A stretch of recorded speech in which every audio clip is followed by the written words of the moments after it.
Hi, Jane. This is such a pleasure to have a post-interview with you. So I welcome you to this space. Thank you. Thank you Yeah, so much, Mindy. yeah, great to see you.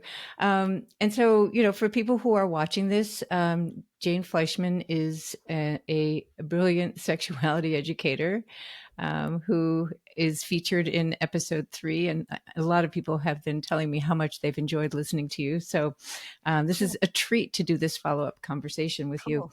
Cool. This morning I was hanging out with a group of my neighborhood women friends, which I do every Wednesday.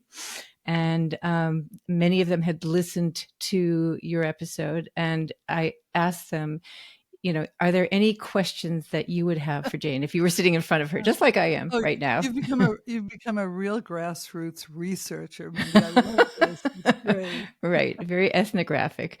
And so there were two issues that came up out of that conversation.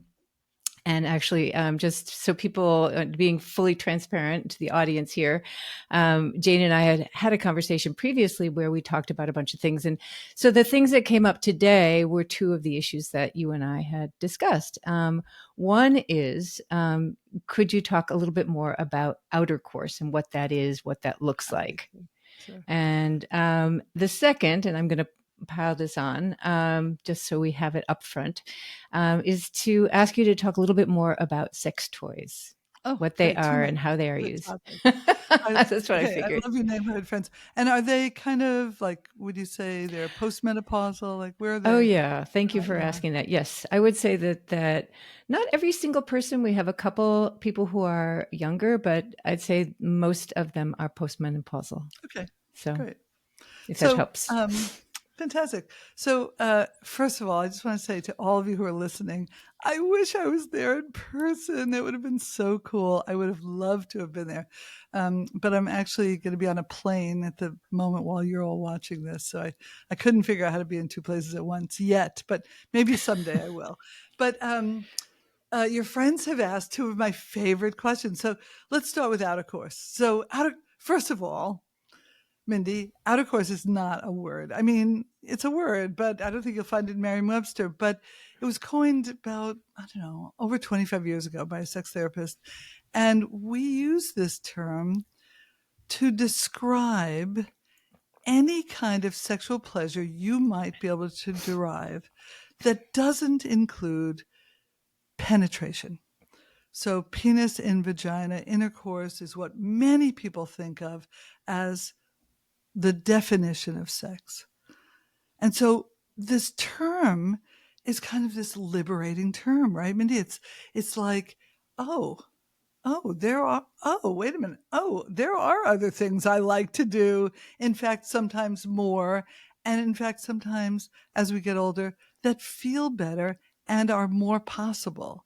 And so outer course, now, folks, here at Suffolk and anybody watching online, just use your imagination for a moment and think about all the stuff that feels good on your body sexually, all the stuff that doesn't include being penetrated.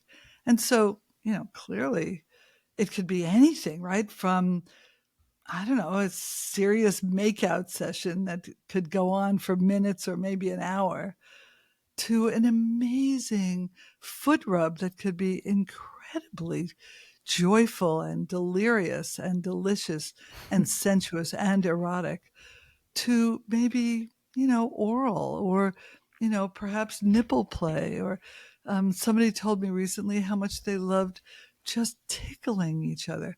Now, in my mind, tickling is akin to like being stuffed in the sleeping bag upside down. It's scary and it's not fun. But to other people, tickling could be an amazing erotic experience. So you get what I'm saying, Mindy? It's not all the same for all people. It's not at all prescription. It's often what happens by chance, which is another great thing about older adult sexuality, which is that sometimes when things aren't working so well, you could be embarrassed, you could be chagrined, you could be ashamed, but often people start laughing because Mm, things don't always work, and smells and emanations occur at the least likely desired time. And it's so much better to just laugh because we don't have control over all of this, and nor do we want to. And you know what? Sometimes we discover great ways of playing sexually that are about outer course, that have come up really spontaneously, or maybe because something else wasn't working and we've had to adapt. Mm. So Thank does you that for make sense? that. Yeah, Is that makes a that lot of enough? sense. Yeah. Yeah, And listen, there's so much more, right? I mean, I just named a few examples, but I'm right. glad it makes sense. Good, good, Yeah, good. you're just opening the box for the possibilities, and Exactly. that's really Exactly. helpful. Yeah, yeah, yeah. Can you just briefly just talk a little bit about sex toys? Yeah, yeah, yeah, sure. Well, we came from a generation where Betty Dodson had just shocked the world and the National Organization of Women and all sorts of people by, publishing her book about masturbation, Sex for One. And we think of Betty Dodson as sort of the mother of masturbation and the queen of fun toys. But the truth is that, you know, sex toys have been around for a long time. In fact, there's a great little sex toy shop in Provincetown, Mass, on Commercial Street called Toys of Eros, and they have a little history of sex toys exhibit there. And in the old days, I forget who it was who wrote the book about the history of sex toys, but she was saying that people used to send their electric toothbrushes back because that's what they were using. Now, Mm, that feels like, wow, that's a stretch. And the sex toys that we're used to in terms of vibrators and dildos and cock rings and butt plugs and so many different kinds of sex toys. When I do a workshop, okay, Mindy, I think I told you about this in the interview, but let me just remind everybody, when I do my workshops are in senior living communities, in assisted living and independent living, or they're in senior centers like hmm downtown in an area where people drive to it. And I always set up shop at the back of the room, so that at the end of my workshop, I say, "Come on over. I'll show you some interesting toys." And I always have a bunch of different sex toys and also lubes and samples of condoms and dental dams, and people laugh a lot and it gets silly and fun and kind of kooky, and I love it because often people will say, wait, why do I need why do I need this lube? What would that do for me? Shouldn't I just be turned on and then I'll get wet? And I often say that's not always how it works, because we hmm have a lot of women with vaginal dryness. And then somebody else will say, what the heck do I need, a condom for?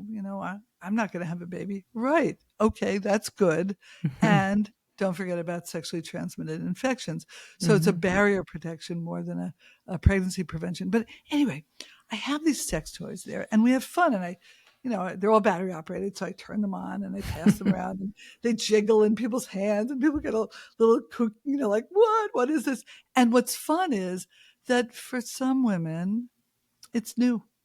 hmm It's not been part of the vernacular. It's not been part of their hmm sexual repertoire, and it's not been something that they and their friends have really enjoyed. And there's lots of places, Eve's Garden is where I went when I was a young person in New York when I was growing up.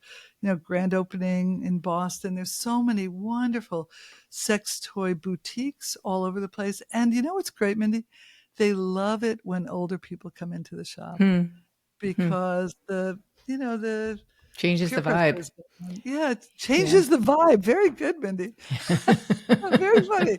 Good one. And they also find that people really want to learn. And so, sex toy shop staff are often sex educators. They're not Yeah. always certified, but Yeah. they're really good sex educators. So sex toys can be all of those and more. It can be floggers or handcuffs or really anything that can enhance pleasure. And by the way, sex toys often require you to push a button for 3 or 4 seconds.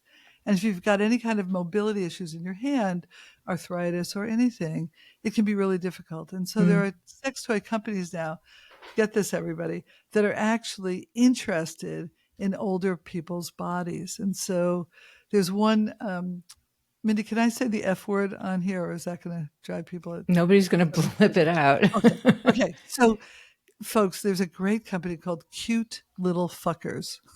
It's a great name for a sex toy company.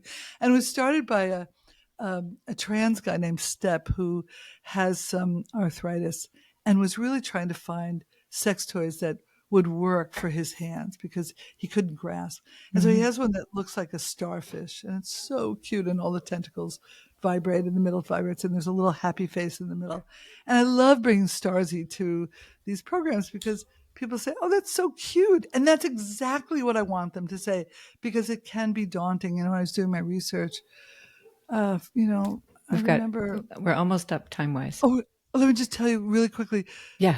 One woman said, introducing a sex toy into my bed after 46 years of marriage would be anathema to, everything that we believed in. And so this can be a different way of doing it. Okay, I'm done. Sorry. No, I don't want to rush you. I just, we had one other question. Sure. And I guess we'll just do it quickly, won't we? Sure. So in the interview, you just talked about the current political landscape, and I'll just do a little quoting from you. You said that we're in this huge transition where the illegality of what's going on in Washington right now is enormous. They're fomenting this anti-sex culture that I think is really just the beginning of every other part of the culture they're trying to trample on. And so then you kind of put a call out to people who are doing sexuality or gender work and just said, keep doing what you're doing. And, that was back in March, and things have gotten a little bit more intense. And I'm wondering if you could very briefly give people who are doing that sort of work a little bit of advice. Sure. I would say the exact same thing and more. I'd say this is not the time to go inward. This is the time to use your voice, to speak your truth. What Our Bodies Ourselves has done with Next Chapters is just so important. It's part of the resistance, being bold and honest and candid and soulful and delightful. Your podcast is doing exactly that. And I would say that Our Bodies Ourselves has been doing that for decades, and we all can continue to do that too. Thank you, Jane. Thank you. Wish we could keep talking, but I know, me too. I know, we got to go. You got other things to do. Take care. Okay, take care. Bye. You will. Bye-bye.